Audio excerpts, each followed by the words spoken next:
À Battle Creek, ville industrielle de 51 000 habitants au cœur du Michigan, la quiétude n'est qu'apparente.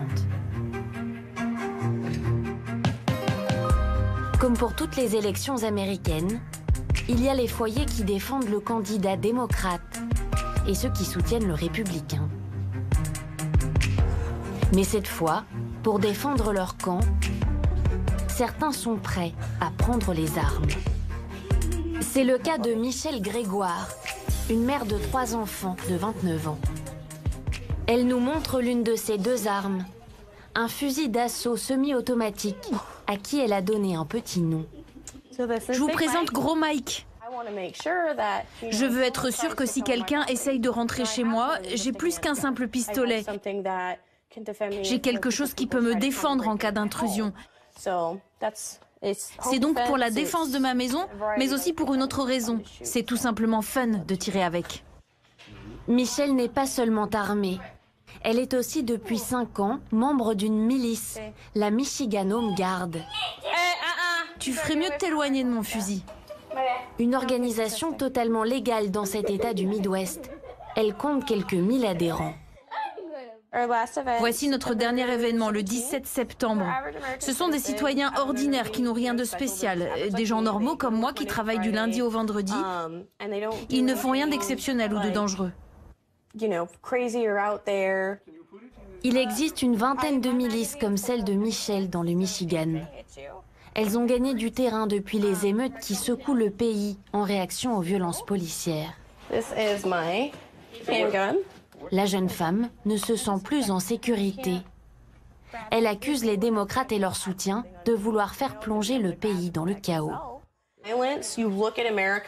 Regardez l'Amérique. Qui est à l'origine des violences? Ce n'est pas la droite, c'est la gauche. Je pense honnêtement que même si Trump gagne, l'Amérique se dirige vers une guerre civile. Et c'est effrayant parce que je n'en veux pas.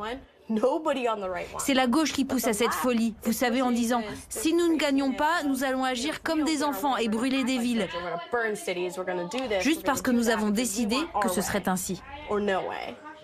Pour Michelle, Donald Trump est le seul à pouvoir garantir la sécurité de l'Amérique. Il est aussi celui qui a amélioré sa situation économique. Son mari est vendeur dans un magasin de jeux vidéo. Elle a longtemps enchaîné les petits boulots. Une situation précaire, jusqu'à l'élection de Trump en 2016. J'ai prospéré sous Trump, vous savez, mes impôts ont baissé et ça m'a permis d'économiser de l'argent. C'est ça le rêve américain, ce n'est pas de travailler chez McDo pour le reste de sa vie. C'est commencer par le bas et faire son chemin jusqu'à ce qu'on puisse vivre confortablement. J'ai pu le faire sous Trump, mais je ne sais pas si je survivrai à un autre président comme Biden. Je ne survivrai pas au socialisme. La mère de famille ne se sépare jamais de son matériel de guerre. Dans l'État du Michigan, il est permis de porter une arme chargée partout où l'on va. Et là, j'ai mes chargeurs. J'en ai 4. Dans le coffre de Michelle, on trouve aussi un drapeau. J'emporte toujours mon beau drapeau. Don't tread on me, ne marche pas sur moi. Un emblème du libertarisme. Une idéologie qui s'oppose à l'intervention de l'État et défend une liberté individuelle poussée à l'extrême. D'ailleurs, même si c'est obligatoire dans les lieux accueillants du public, la militante ne porte pas de masque. Elle considère cette injonction comme une violation de ses droits. Beaucoup de gens ont peur à cause des amendes et des menaces d'arrestation. Personne n'a envie d'aller en prison pour un stupide masque. Il est plus simple de choisir la facilité et de le porter, même si c'est obéir à un ordre qui est contraire à la Constitution. L'État du Michigan a pourtant été durement frappé par l'épidémie et le nombre de contaminations a doublé ces 2 dernières semaines. Ce jour-là, Michelle se rend à un rassemblement. Le meeting des patriotes américains, des nationalistes ultra-conservateurs, soutien de Donald Trump. Hey, ça fait plaisir de te voir. À quelques jours de l'élection, ils multiplient les événements pour faire entendre leur voix. Sur place, beaucoup d'hommes en armes. sont comme elle, membres de milices plus ou moins radicales. Je suis un milicien constitutionnel. Donc je viens juste assurer que la liberté de chacun d'aller et de se rassembler est respectée. Montrer que la milice est présente, prête à défendre la liberté si besoin. Pour ces miliciens, seul le président actuel est capable de veiller sur le deuxième amendement de la Constitution, le droit à porter une arme. Je crois que Trump est beaucoup plus respectueux de la Constitution. Trump n'a jamais dit qu'il allait prendre nos armes, et ça me suffit pour le soutenir. Biden a dit qu'il allait prendre vos armes? Il l'a dit et le redit encore et encore, donc je le prends au mot.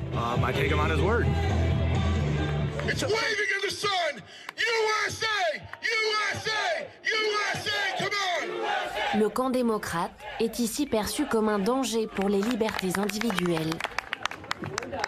Leur cible du jour, la gouverneure démocrate du Michigan, qui a imposé un confinement et rendu le port du masque obligatoire. Vous n'avez en aucun cas approuvé votre droit de respirer de l'air frais et de ne pas porter de masque. Il y a des libertés que Dieu nous a données et que le gouvernement ne peut pas nous reprendre. La démocrate est l'objet d'une haine viscérale, comme Hillary Clinton en 2016. Et Michelle ne se contente pas de scander des slogans hostiles.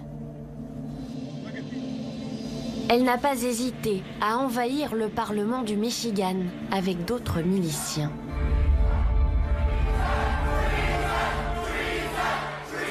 Le 30 avril dernier, ils viennent protester contre les mesures sanitaires strictes imposées par la gouverneure. Michelle porte un gilet jaune, un clin d'œil au mouvement français.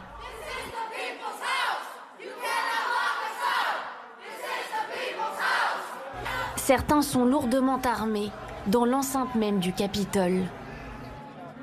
D'autres arborent le drapeau confédéré, associé aux heures sombres de l'esclavage et de la ségrégation. Une potence a même été érigée, comme au temps du Ku Klux Klan. Les élus démocrates présents ce jour-là se sentent en danger. Comme Sarah Anthony, membre de la Chambre des représentants depuis 2 ans. La scène l'a profondément choquée.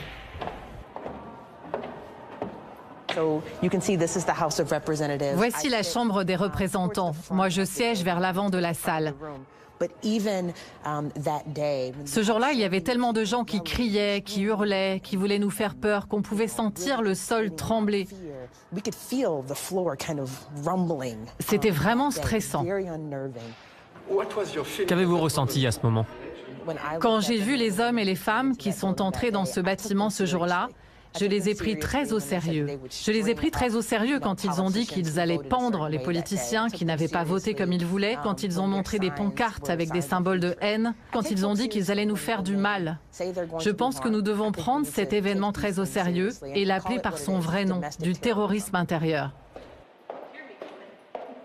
Sarah Anthony est la première femme afro-américaine élue dans son district.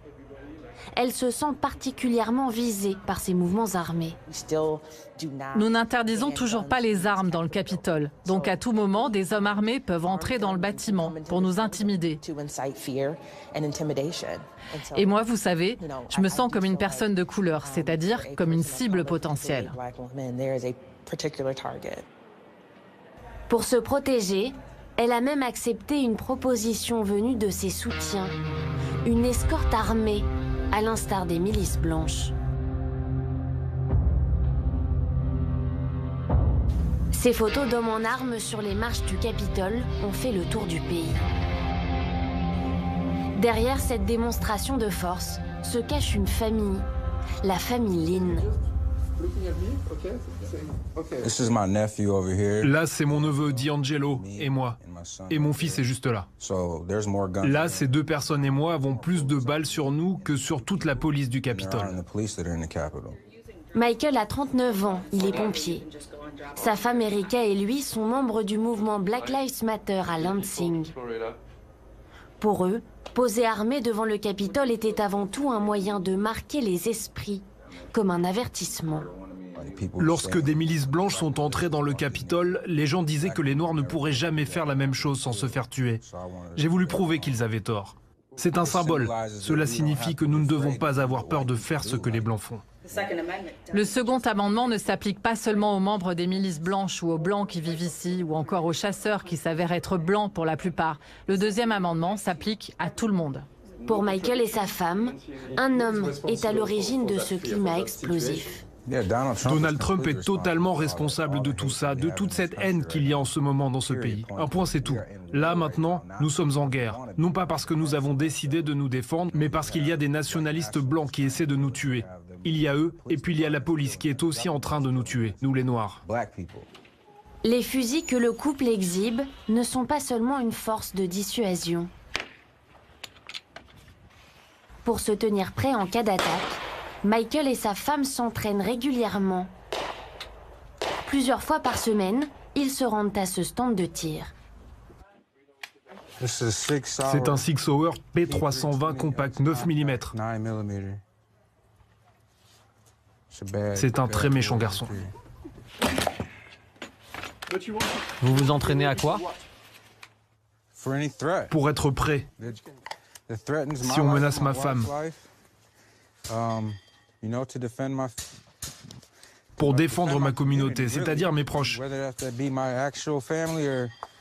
Mais aussi ma famille au sens élargi. Les gens de couleur, tout ce que je fais, c'est pour défendre la vie des Noirs. Michael possède une arme depuis 20 ans. Le père de famille a appris à dégainer en à peine une seconde.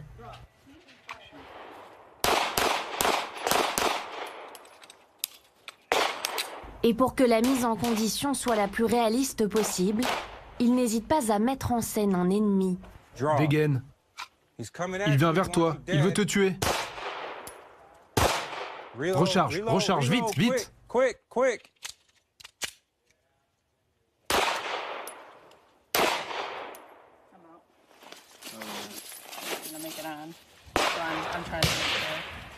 Je veux être sûr de là où elle a tiré, qu'elle a bien visé la personne et pas quelqu'un à côté. Tout ce qui est sur cette feuille blanche est un bon tir. Ça veut dire que la personne est morte? Oui, la menace a cessé. S'entraîner à tuer en cas de guerre civile. Les Lynn ne sont pas les seuls à anticiper ce scénario catastrophe.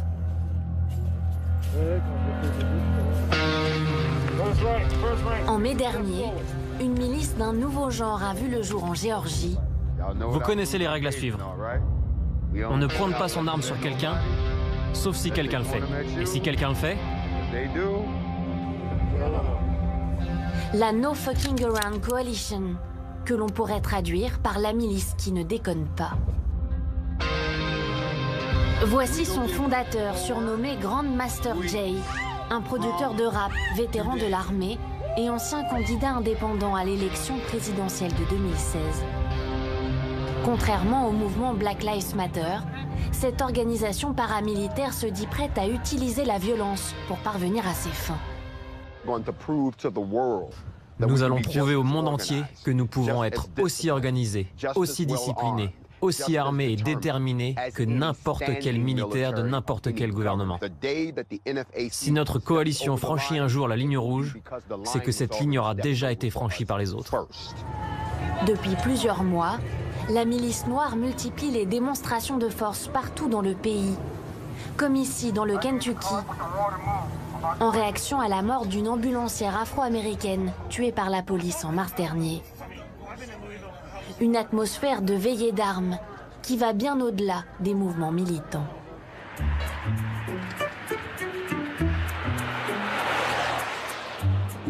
Dans la banlieue de Détroit, des citoyens de tous horizons convergent vers ce magasin.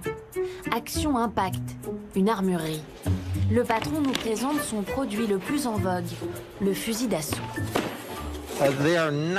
Ces armes sont semi-automatiques. C'est une balle par une balle. Il faut appuyer sur la détente. Mais ce sont les armes les plus populaires en ce moment. Les affaires marchent comme jamais pour lui. Ses ventes ont bondi, plus 200% depuis le début de l'année. Les raisons lui semblent évidentes. C'est comme si les astres s'alignaient. Vous avez le coronavirus, les gens ont l'impression que leur sécurité personnelle est remise en cause. Vous avez une élection, certains craignent de perdre le droit d'acheter des armes. Et vous avez les émeutes, qui ont un impact aussi en termes de sécurité pour les citoyens.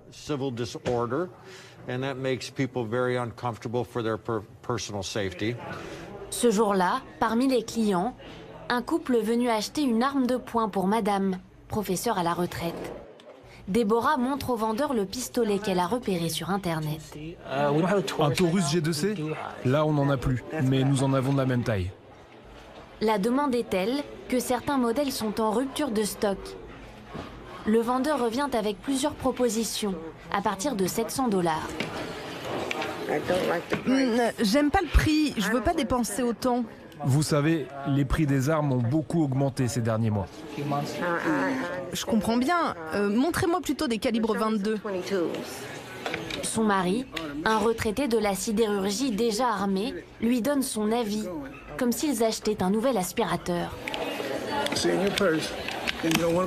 tu le mets dans ton sac à main, qui est bien rempli, il faut que tu puisses agripper le pistolet vite et fermement.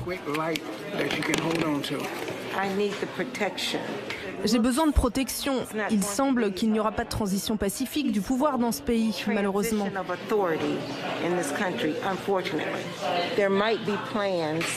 Certains souhaitent une guerre civile, c'est ce qu'on dit. Et si ça arrive, alors chacun devra se protéger, à commencer par ma famille. Déborah finira par trouver son bonheur, un calibre 22 à 369 $. Elle s'y connaît déjà un peu, mais dans le magasin, il y a aussi des novices venus suivre une initiation au tir, obligatoire avant d'acheter une arme. Pour la première fois de sa vie, Kimberley va tirer sur une cible. Mais cette infirmière, mère de 2 enfants, doit déjà apprendre à remplir le chargeur.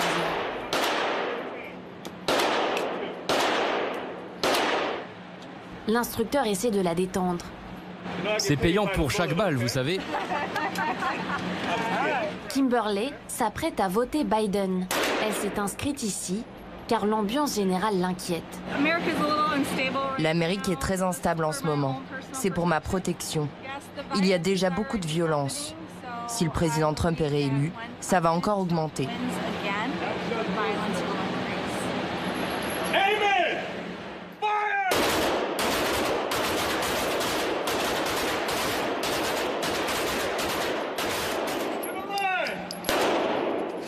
Alors, comment c'était? C'était assez excitant en fin de compte. Mais est-ce qu'un jour vous imaginez tirer non pas sur une cible, mais sur quelqu'un? Non, juste une cible. Je n'imagine pas tirer sur un être humain. Mais vous vous entraînez pour ça? S'il le faut, il le faut. C'est eux ou moi. Mais je n'aimerais pas avoir à le faire. Moi, j'aime les gens, mais je veux être en sécurité. Comme Kimberley ou Déborah, de plus en plus de femmes franchissent la porte de cette armurerie. Elles représentent aujourd'hui un tiers des clients. Dans le Michigan, 40% des habitants ont au moins une arme à la maison. C'est aussi le cas désormais de Sarah Anthony, l'élue démocrate qui a assisté à l'invasion du Capitole par des milices armées. Nous la retrouvons chez elle. J'ai acheté ce pistolet cette année. Ce n'est pas trop mon genre, je ne suis pas à l'aise avec les armes. Mais c'est pour ma sécurité, surtout chez moi. Et pour se protéger à l'extérieur, surtout à la Chambre des représentants où elle siège, elle a un nouvel accessoire, pas très confortable. Ça, c'est mon gilet pare-balles, celui qu'on m'a donné après la manifestation du mois d'avril. C'est très lourd. Et ça se glisse assez mal sous la plupart des vêtements féminins.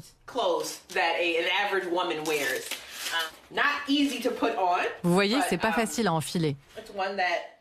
Mais ça offre une protection supplémentaire en cas de besoin.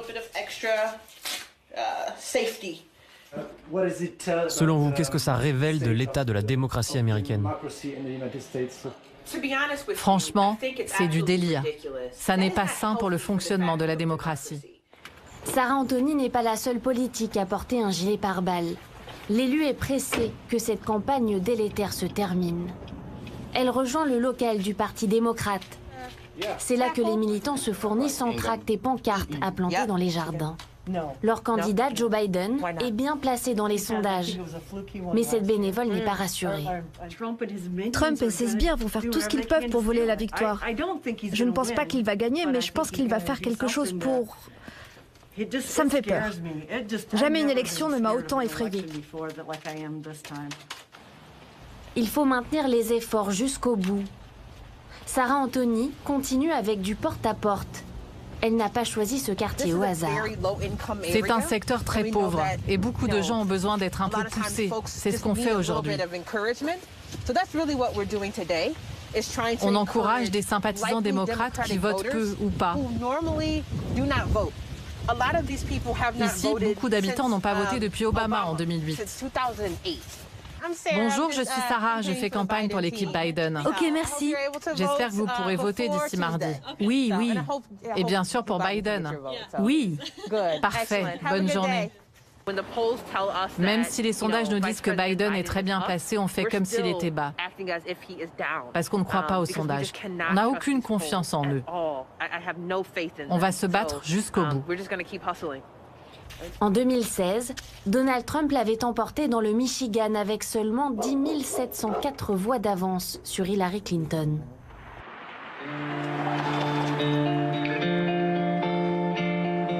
Un scrutin incertain, dans un pays déchiré entre deux camps irréconciliables, à cran comme jamais.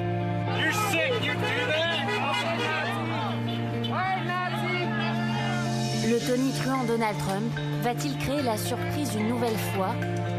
Et s'il perd, acceptera-t-il sa défaite? L'Amérique retient son souffle.